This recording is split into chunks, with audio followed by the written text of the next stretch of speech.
Hi friends, அஸ்ஸலாமு அலைக்கும். இன்னைக்கு நம்ம வீட்டில் என்ன சமையல்னு பார்க்கலாம்.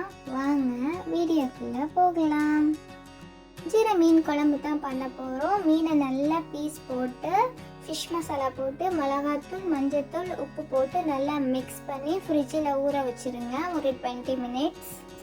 இன்றைக்கி நம்ம மீன் குழம்பு புளி ஊற்றாமல் தேங்காய் பால் ஊற்றி பண்ண போகிறோம். அதுக்கு நம்ம ஃபிஷ்ஷை ஃப்ரை பண்ணி தான் குழம்புல சேர்க்கணும். அதுக்கு லைட்டாக நம்ம ஃபிஷ்ஷை ஃப்ரை பண்ணிக்கலாம். ஒரு 50% குக் ஆனால் போதும். குக் ஆகிடுச்சு. இப்போ நம்ம ஃபிஷ்ஷை எடுத்துடலாம்.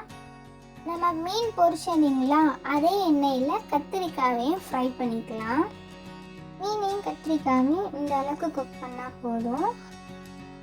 இப்போ எப்படி மீன் குழம்பு வைக்கிறதுன்னு பார்க்கலாம். எங்கள் வீட்டில் நாங்கள் மீன் ஆணுன்னு சொல்லுவோம், மீன் குழம்புன்னு சொல்ல மாட்டோம்.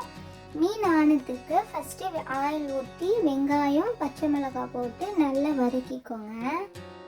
உப்பு போட்டு தக்காளி போட்டு நல்லா வதக்கிக்கோங்க. அப்புறம் கருவேப்பிலை, இஞ்சி பூண்டு போட்டு நல்லா வதக்கிக்கோங்க. இஞ்சி பூண்டோடைய பச்சை வாசனை போகணும், அந்த அளவுக்கு நல்லா வதக்கிக்கோங்க. அப்புறம் மிளகாத்தூள், மஞ்சத்தூள், மல்லித்தூள், கரம் மசாலா, சோம்புத்தூள் போட்டு தண்ணி ஊற்றி நல்லா மிக்ஸ் பண்ணிக்கோங்க.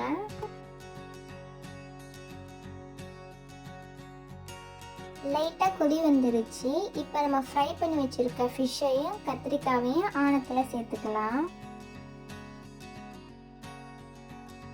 லைட்டாக மிக்ஸ் பண்ணிவிட்டு மூடி போட்டு மூடிடுங்க.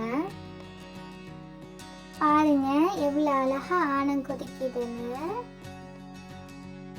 இப்போ நம்ம தேங்காய் பாலை ஊற்றிக்கலாம் ஆணத்தில்.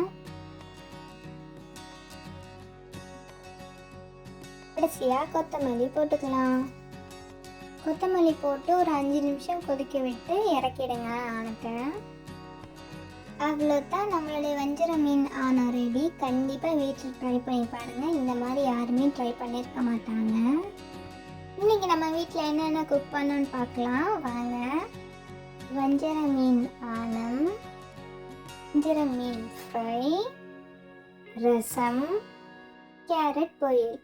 என்னுடைய வீடியோ உங்களுக்கு பிடிச்சிருந்தா லைக் பண்ணுங்கள், ஷேர் பண்ணுங்கள், சப்ஸ்கிரைப் பண்ணுங்கள். பாய் ஃப்ரெண்ட்.